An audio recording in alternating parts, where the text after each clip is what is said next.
Geez. We're going to look at two buildings and then an idea. So, as well as all these houses, Frank Lloyd Wright in the early 1900s does an office building and a church.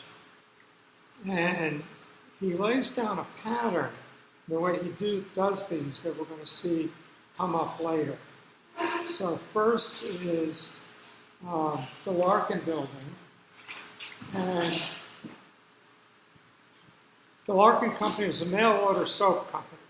So people send in pennies in an envelope, and they would, the workers in here would open the envelopes, take out the money, and then mail soap to the people ordering. So, let me get my cough drops. So, what we notice is, well, should be showing you, let's see what else is going on at this time. And this is a time of the Chicago School skyscraper. So we looked at these a couple of weeks ago. This is what an office building looked like.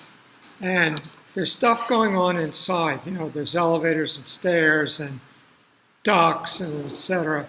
And it's not articulated. It's sort of borrowing from the past the idea of a column, base, shaft, capital. And Wright is proposing an articulated building. Now, articulation is going to come from what's going on in the building. So, this is the entrance. It's under construction here. This is stairs. This is structure and ducts. This surface is also ducts.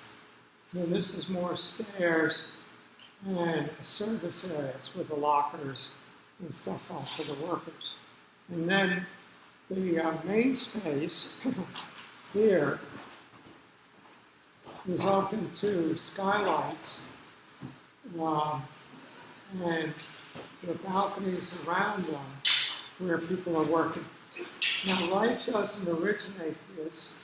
Here we are in 1875, Peabody Library in Baltimore, and we see the balconies surrounding the central space and the skylight above. So, Wright's adopting that approach. So here we see the entrance. So we have a major space, a minor space, an entrance in between. We're going to see that become a pattern. Now, how many people looked at the video? Everybody? We'll look at it again. It's just a few minutes, but we're in a miraculous age. Has anybody put on virtual reality goggles? Yeah. What did you? What did it do?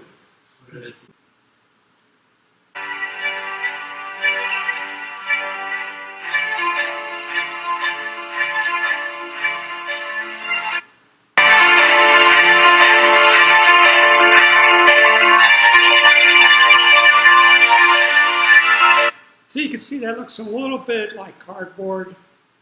You know, it doesn't quite look super real.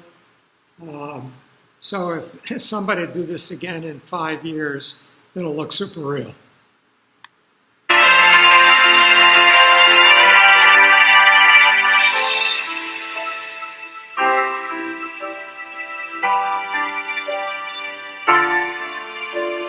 It just started to pick up the texture of the brick.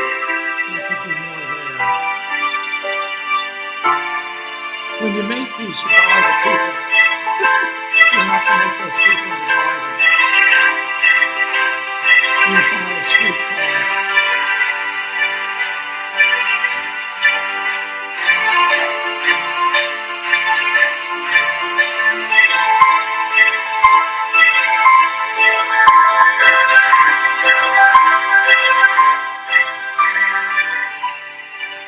These look really realistic. So the building has this really old-fashioned feel when you see it in black and white photos.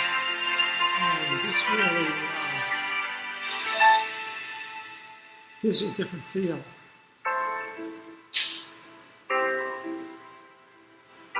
Did anybody explore the site, what other lost works they have? Because it's called Frank Lloyd Wright, The Lost Works. I didn't find any other buildings.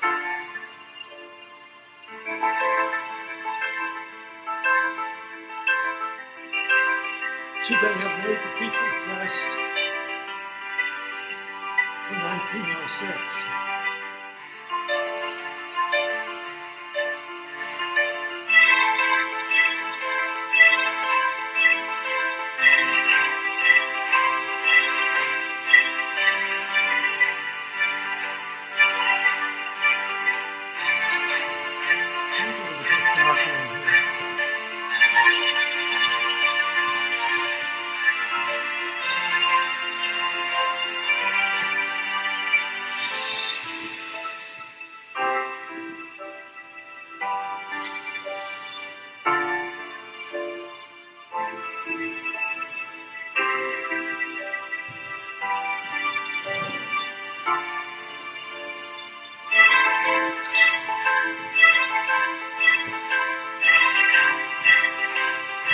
So here we are, 1906. Wright is already making these rather geometric shapes for the light fixtures, the spherical globes, and the rectangular frames.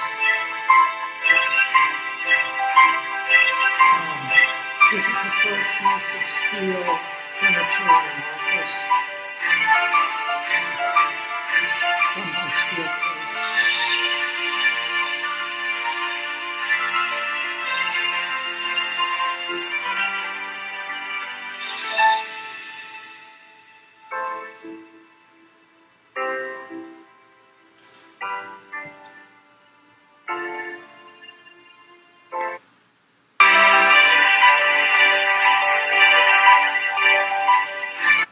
Okay, so if anybody finds other cool buildings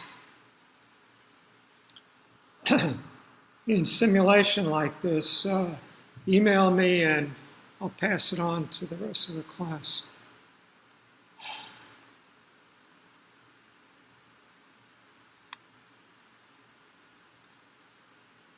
Okay, back to our dull, old-fashioned black and white.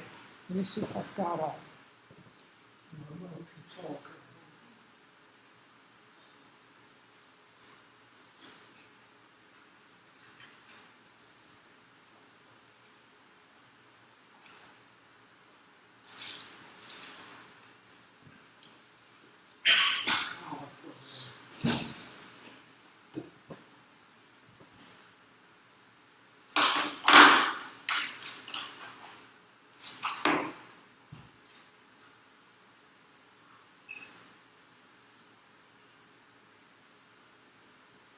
The other thing these techniques can do, so this is a postcard of the time, so it's colorized, so it's interesting to see what the context would have looked like.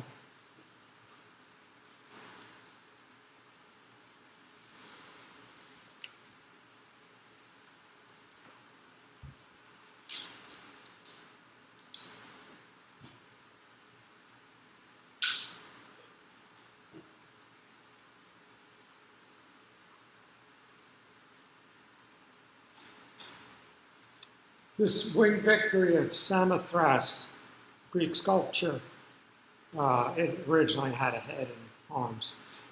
Is one of Frank Lloyd Wright's favorites, and he uses reproductions in lots of buildings.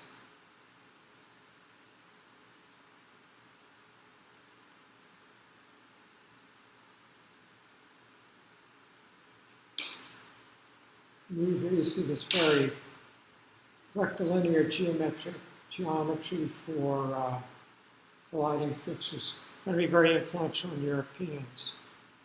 So we have Wright's earlier works, and we see how the stairs start here inside the building and then move outward to eventually become here.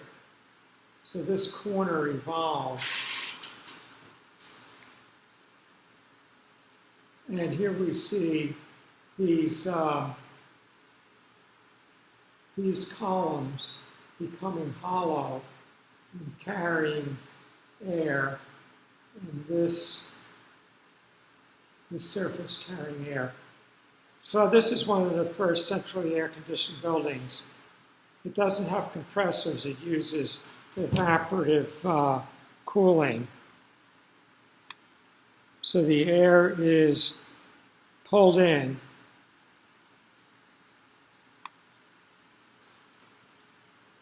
The air is pulled in through these guys, comes down to the basement with the air handling equipment in the basement.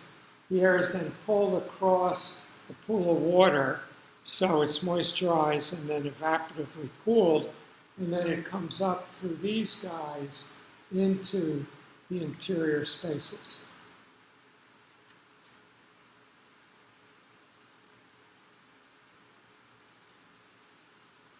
So here's an isometric that makes your head hurt. You try to read it. And the building's actually quite complicated. If anybody wants to use it for their project where you do a comparison of the Wright building, let me know. I have a book about it. There's a whole restaurant back here. It's in simple terms, it's a major space, minor space, and then the balconies running around the major space and skylight in the middle. There's actually more going on. Here's some diagrams of some of the complexities of the building. And here's the office furniture Wright designed in steel, first steel office furniture. And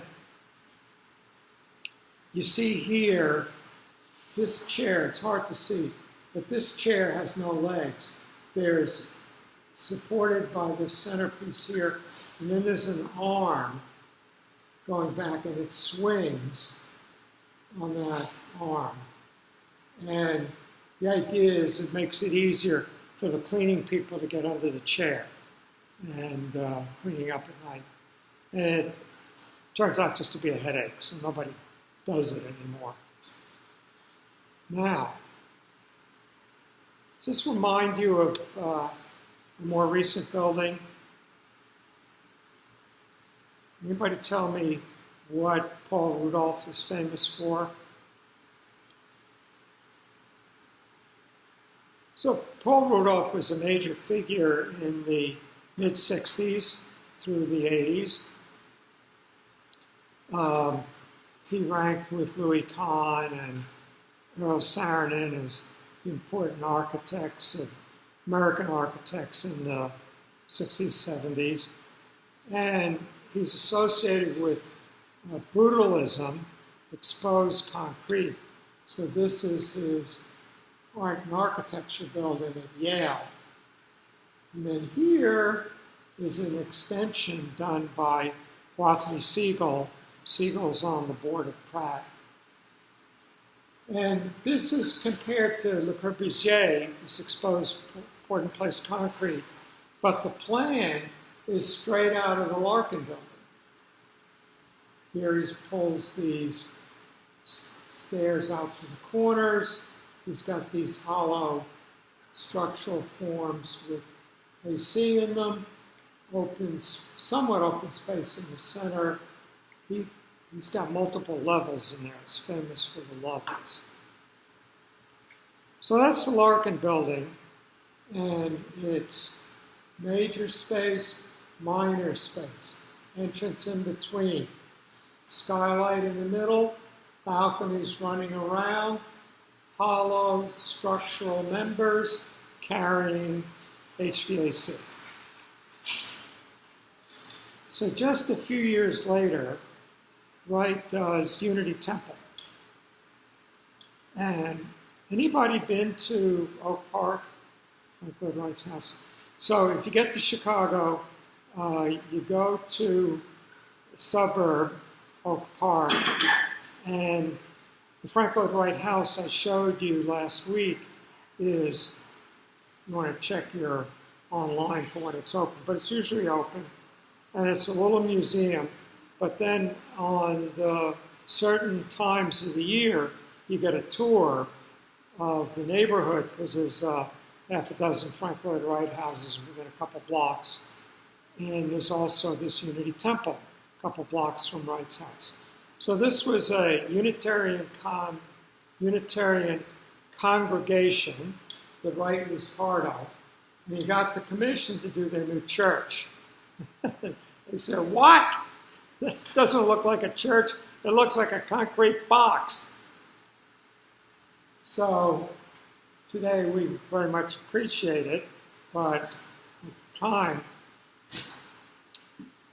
maybe it was a little bit adventurous. So we discover you have a major space, minor space, entrance in between, balconies running around, skylight in the middle. And it's poured in place exposed concrete, not the absolute first, but pretty pioneering. And of course, that's always dangerous stuff because it doesn't weather well. So they just finished a couple of years ago a major, huge renovation.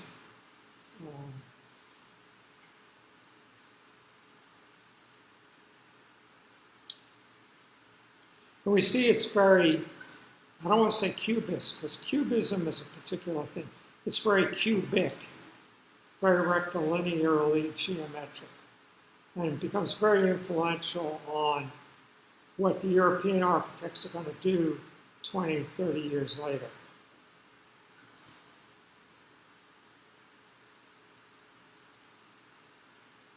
So inside, we've got balconies running around. Let's get a plan.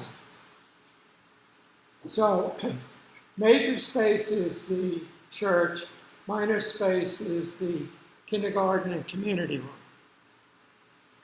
We come up here, we enter in between. The section is taken not where the doors are, but entrances around here. So we come in, and then we can go down or up. We go down to a lower level to hang up our coat. Then we come up these stairs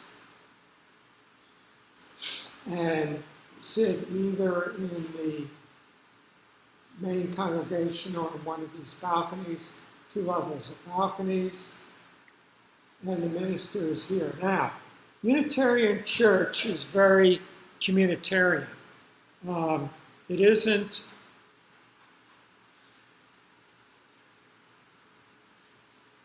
Unitarians are up in the air as to whether or not they're Christians, because they say, well, maybe Christ is an important teacher, but not necessarily divine. And a lot of Unitarians even are ambiguous about whether they believe in God. But the point is the community. And the minister speaks, but other people speak as well. So the idea of all sitting around is a response to their theology, their belief system. So we have the lower level seats here, and then we come around and around again. And here's the stair circulating these main columns, and these main columns are hollow, and they carry HVAC. And then that supports this waffle slab, and these are not supporting. So the waffle slab is supported by these columns, and then we get these line of windows here. Europeans are going to do away with this heavy stuff and show that band of window more clearly. So here we are, these columns supporting the waffle slab. There's skylights in the, skylights in here, we'll see in a minute. So, here's the waffle slab, here's the glass, here's a glass skylight to keep the rain and snow off of the ceiling. Here is 2 balconies. Here's our lower level seating. So we come in, we can go up into the congregation, or we can go down to the basement, hang our coat, and then come up. And here's the section through the community space. And here, from the Wasmuth folio, is a drawing that Frank Lloyd Wright makes, and for the Wasmuth folio. Now he shows these flat, but they should be open inside. And what Wright wants to show here is that, okay, we see all this geometry. We've got these rectilinear forms, we've got these vertical things.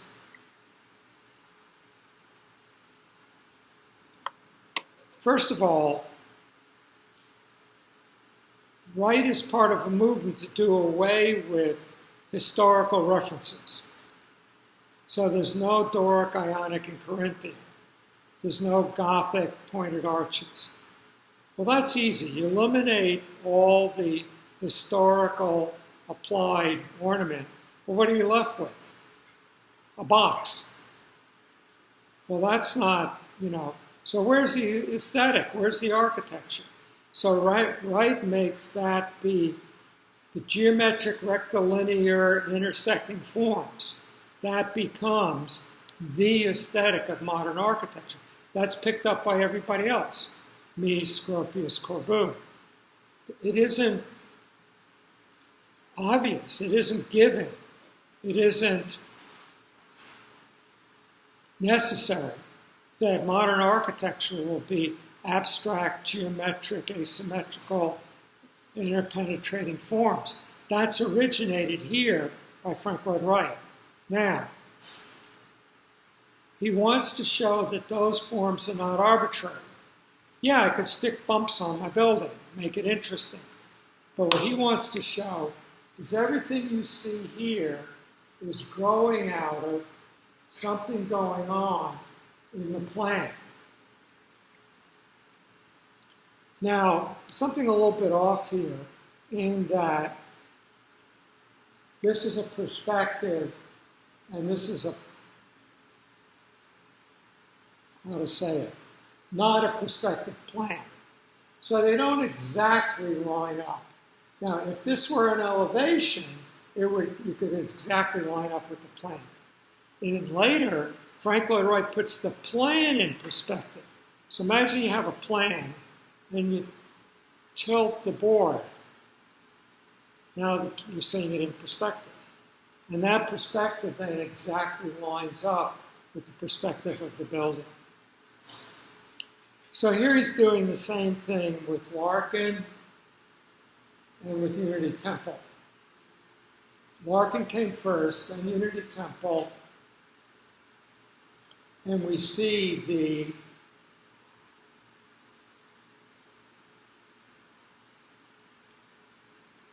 that got cut off. Gotta look into it. Huh. That's weird. It's not cut off on my screen. How do you like that? Anyway, so he's showing you how the forms are growing out of what's going on in the plan. So in modern architecture, the aesthetic comes from an honest expression of the spaces, the structure, and the material.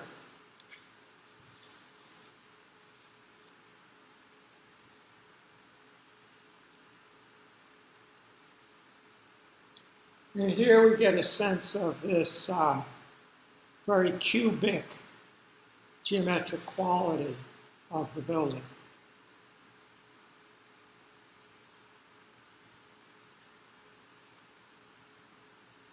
Now, poured in place exposed concrete.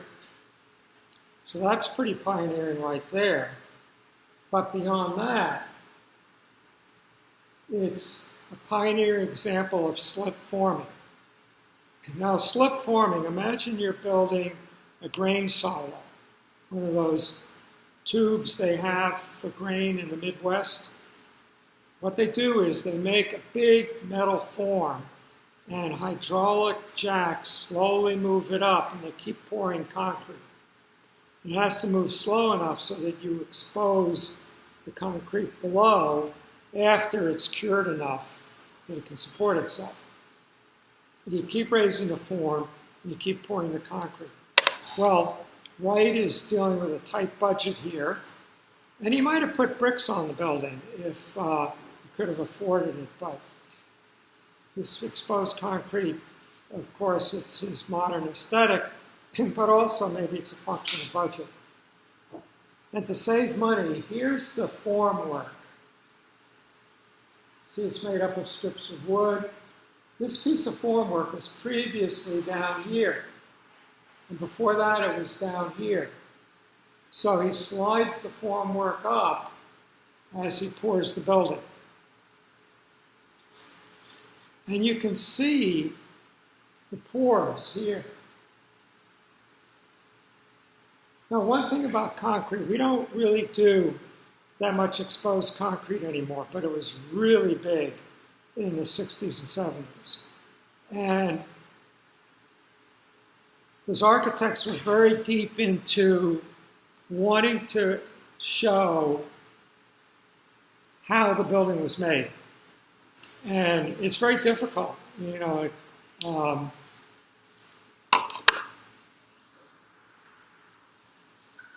So you think of a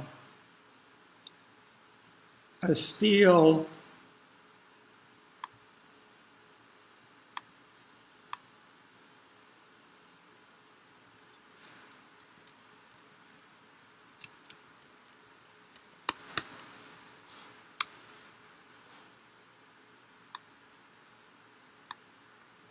You think of a steel and glass building and say, okay, let's get, here we go. So this is a little confusing, but you see the column grid, and then, let's get a better view. Here are the columns. Where's the column? Here we go. So we see the columns, but then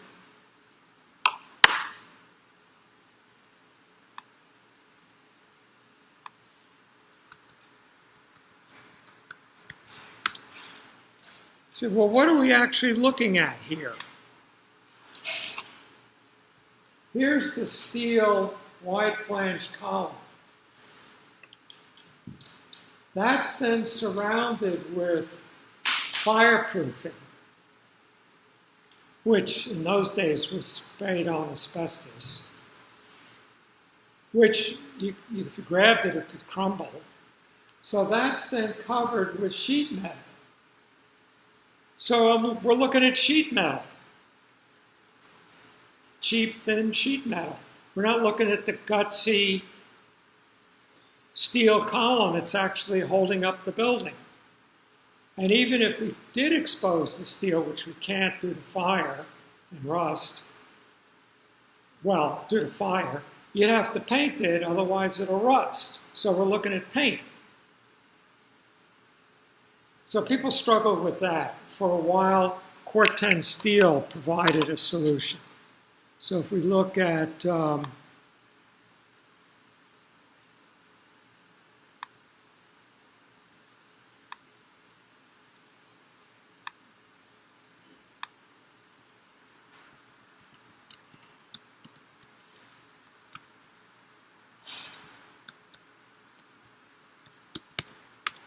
Ford Foundation building, we're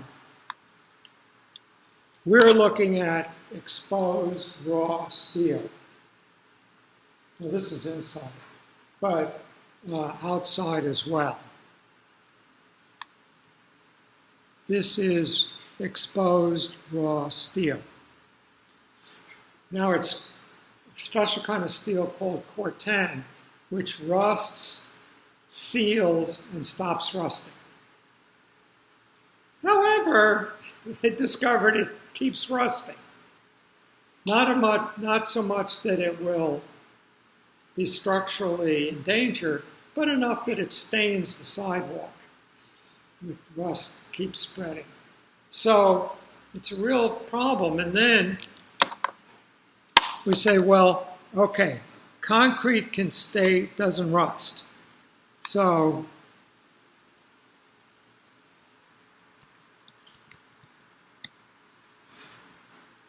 isn't it great how Google reads your mind? How does it know I want the Guggenheim Museum? So what Frank Lloyd Wright does is he paints this. So that, he's probably not delighted about that, but it's the best they could do.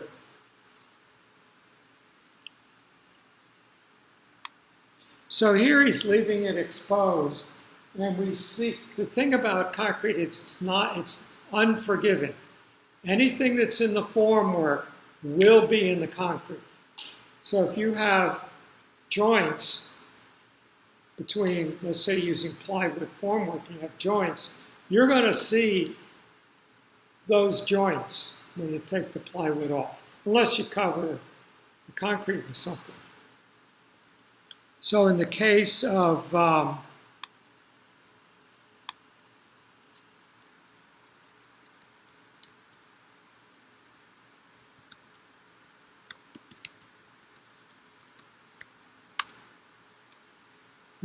Salk by Louis Kahn,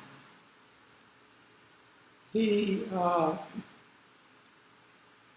made over 300 working drawings to show where the joints in the formwork should go. And those joints then give you these lines. And that provides the visual scale for the building.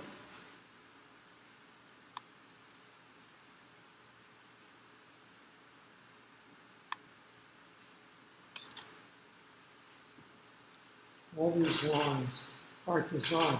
Because you can't just say, okay, it's smooth monolithic concrete, because the formwork isn't pieces that big. And as careful as you make the joint, it's going to show. So here we see in Wright's building, these are the pores. And boy, are they sloppy. Doesn't look bad, but it shows. Particularly when it rains, it really pops out. So here's our interior.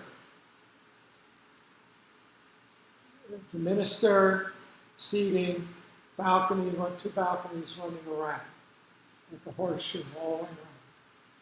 Here's our hollow structural column. Here's our waffle slab ceiling. When we look up, here is stained glass patterns inside these waffle slabs. 30 years before Mondrian is going to do that. So here's Frank Lloyd Wright creating European modern art 30 years earlier. Here again, we're standing on the top balcony. You can see the others running around. And again, very geometric light forms, similar to Larkin. So here is the ceiling. Here's looking straight up. Here's one of Wright's stained glasses. And here's a Mondrian painting from 1936. Now, Frank Lloyd Wright uses the expression breaking the box. This looks very boxy to us, but in fact, this being a stair is killing the corner. And instead of there being a corner here, it's negative. The corner's gone. So that's what he means by destroying the box. What would have been the corner is gone. So we've got space here, and the corner disappears. It's stair, and structural duct. We see sections of the two balconies. And then down below, while we're checking our code if we're late, we can hear the minister.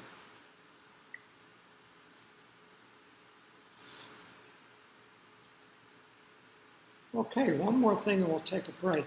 Here's a house I didn't show you. This is the Martin House in Buffalo, New York.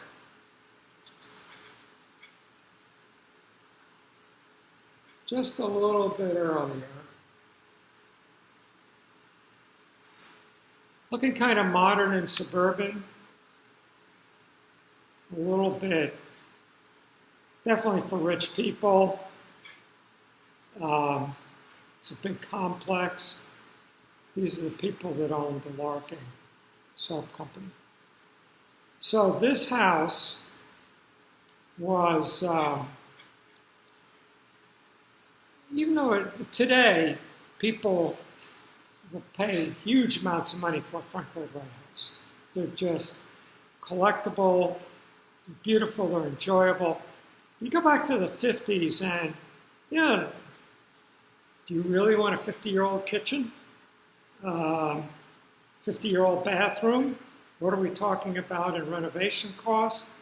And so these houses started being abandoned. This one was chopped up. So there were people living here. An apartment building was built through here. And now we're starting to cherish our architecture. And what's the building that proved you can make an economy out of a building? Nobody ever heard of Bilbao, Spain. It's a dirty little port city that no one, you go to Madrid, you go to Barcelona, see Gaudi, but Bilbao? It's a port city. They built this stupid museum by Frank Gehry, and it's now one of the world's major cultural centers, just from one building. So people are caught on that, Frank Gehry's got his list of museums. He's like in 80, he's in his 80s now. He says, I got to be careful how many more I can finish before I die. But to get his ID building or Frank Gehry building puts you on the map. So Buffalo got its act together and rebuilt and restored the Martin House. Anybody been there? When were you there?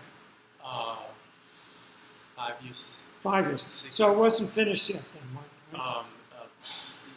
The new building was there, but the interior renovation was not complete. Right. So this they did last. This is all brand new. So I was there about 10 years ago.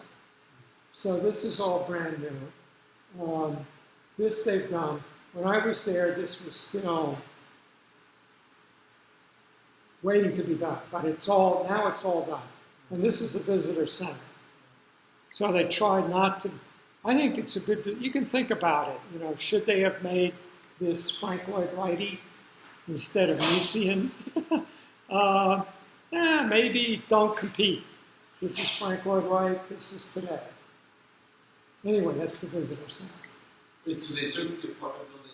Yeah, tore it down and totally restored it. Oh, wow. This is a small apartment building. Actually, a Pratt provost owned this building. So here it is in London. And here we are in plan. So here's the main building. This is the stables. It's now the gift shop. And this is a guest building. this house. This is a walkway. So from the main building, walkway, and well, actually, I think this is the garden building. This is for potting plants and stuff.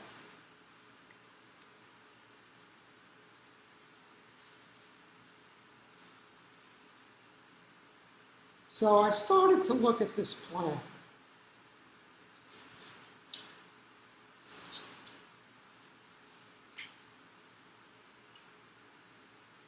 Here's the this walkway. I originally thought it was a trellis outdoors, but no, it's a closed-in walkway.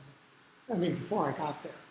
And then here's another wing victory of Santa Claus.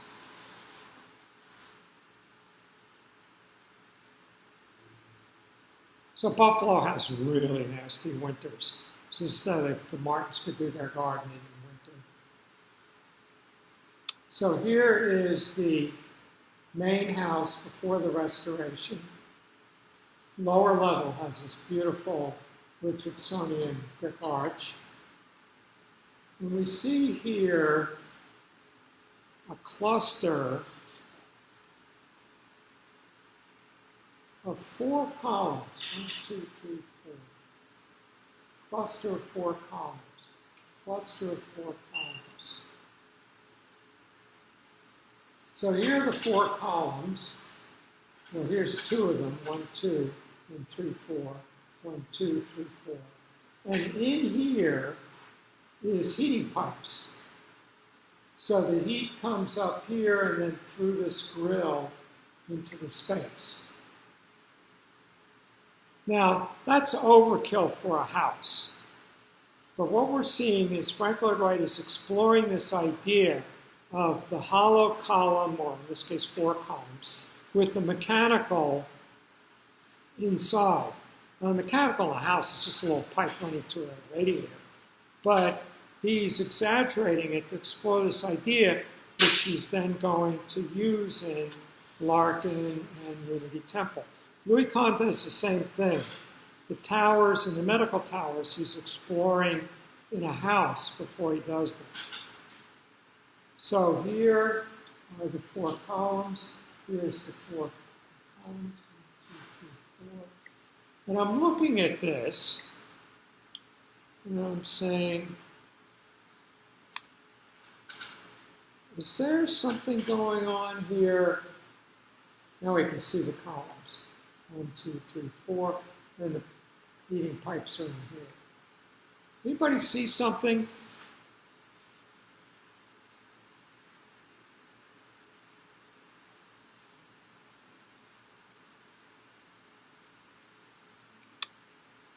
Major space, minor space, entrance in between, column cluster supporting beams going across.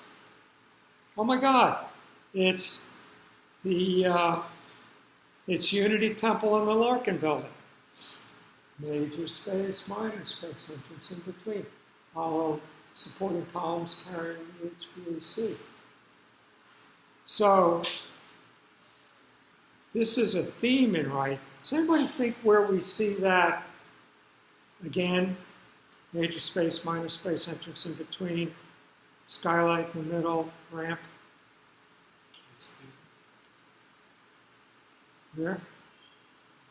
No, Frank Lloyd Wright building. Hello?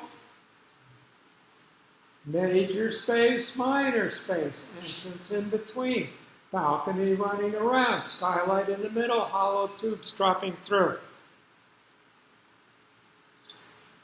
The Guggenheim Museum is the exact same pattern, except he makes it curved. And why the hell is this thing cutting me off?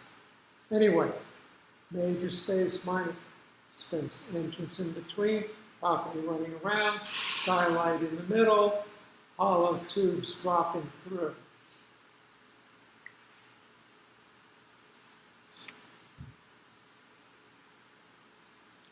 So we've got an idea here of Wright using a pattern. So, any questions or thoughts about Larkin and unity?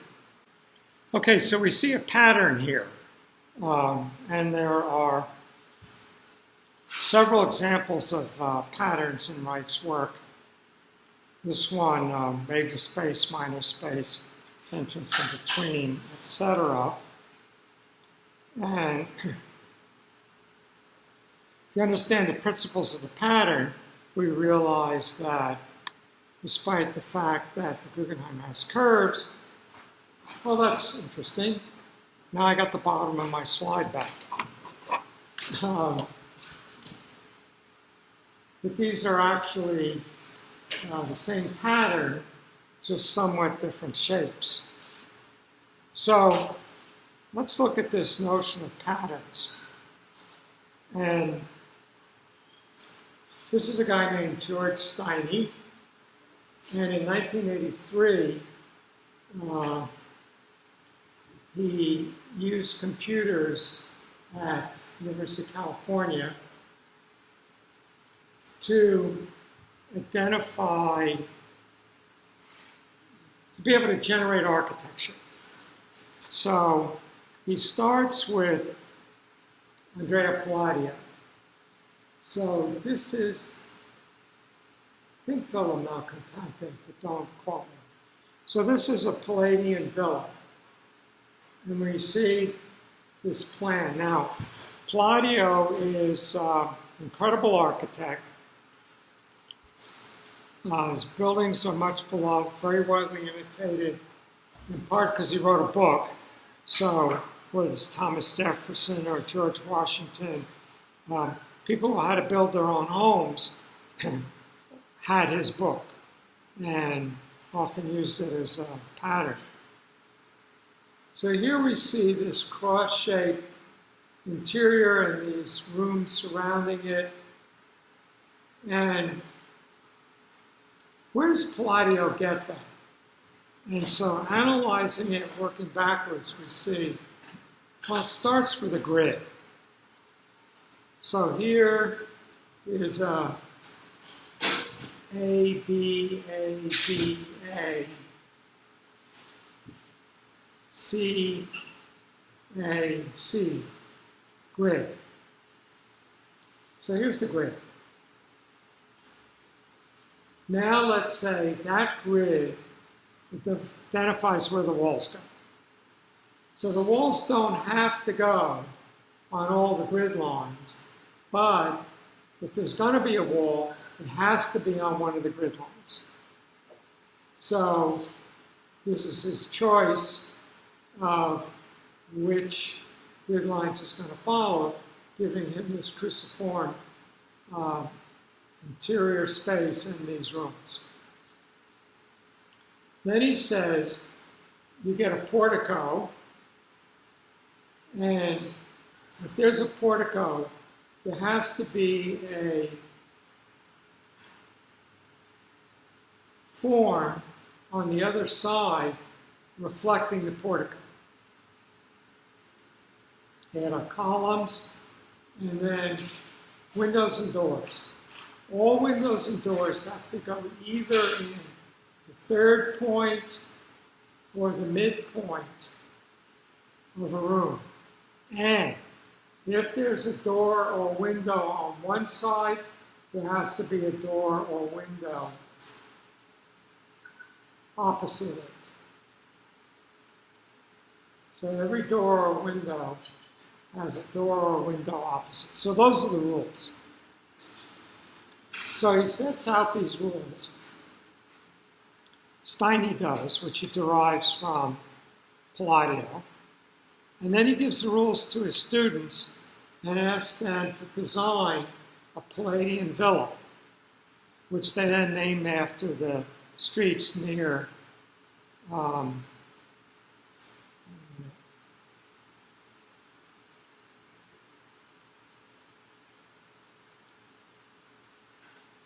UCLA. So now we're in the UCLA neighborhood. We get Villa Zeno, Villa Santa Monica, Villa Bador, or Highwoodville, Vine. So these Sepulveda, these are all streets near UCLA. And they all follow, like this one doesn't have a portico, so it doesn't have the reflection of it. This one has a portico, so it has the reflection. The windows are always, doors and windows opposite each other. So these are done by different students.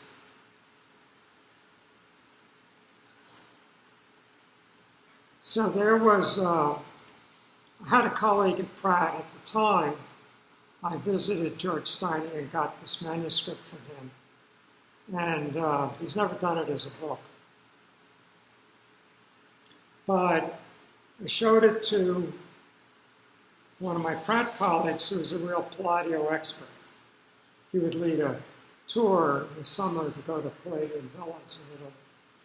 And he said, yeah, I know about this. One of these was shown to one of my colleagues, who's a Palladian expert, got very upset. He said, how come I don't know that one? So that's how convincing they were. So then he takes the same principles and applies it to Frank Lloyd Wright. So he takes Thomas House, Hollyhock House, Winslow House, and analyzes the various geometries. And then this is the little Roby March house. And says, well, these are how the spaces join. They can be, make a cruciform, you can move them, how you can move them and vary them. The fireplace can be in the middle, it can be on the edge. So these are the rules that they generate from the Wright houses. These are the roof patterns, those different rules. And then the students create the Stiny house, named after the teacher, from these principles. So here is the Stiny house, which is generated from these rules derived from the other Frank Lloyd Wright houses.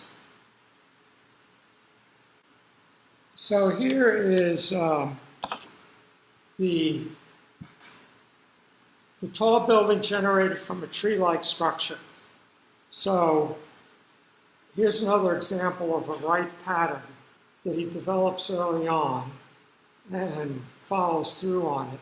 So this is a windmill he does in 1896 on family land, and it's there's kind of a taproot here, and then this shaft comes up not as columns but as folded plate.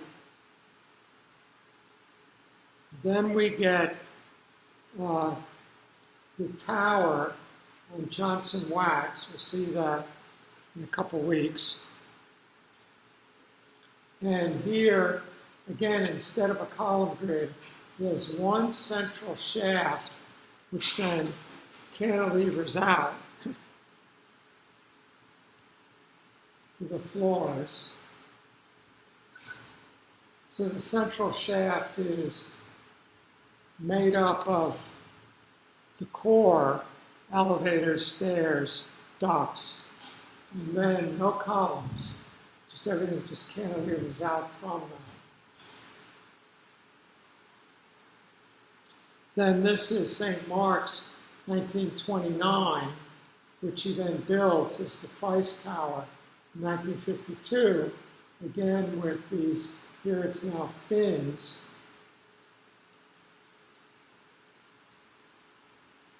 And then cantilevering out from them.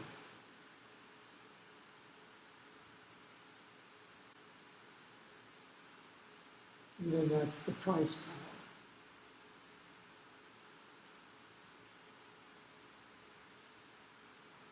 So there's no support under here because it's all coming from these central fins. And then here is a complex in Washington, D.C. Crystal. Anyway, which are done with repeating these patterns. There's another tower with that pattern.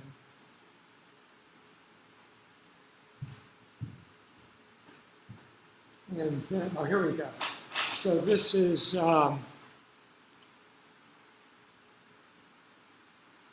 Crystal Heights Hotel. So he just repeats this pattern to generate these spaces. So this gives him his central support, and then everything cantilevers out from there. And then Mile High Tower, the Illinois, again, this central core, and everything cantilevered out from that.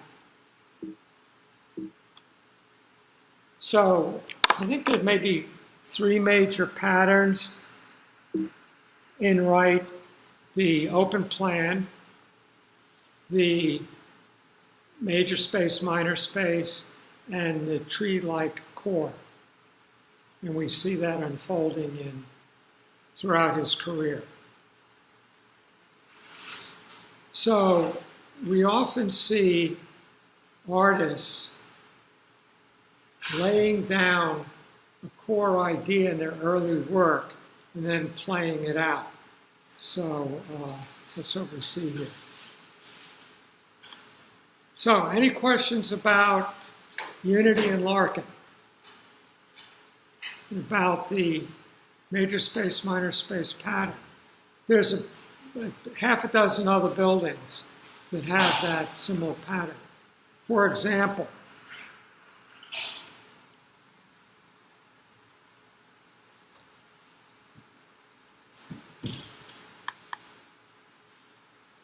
we'll see in 2 weeks Johnson Wax.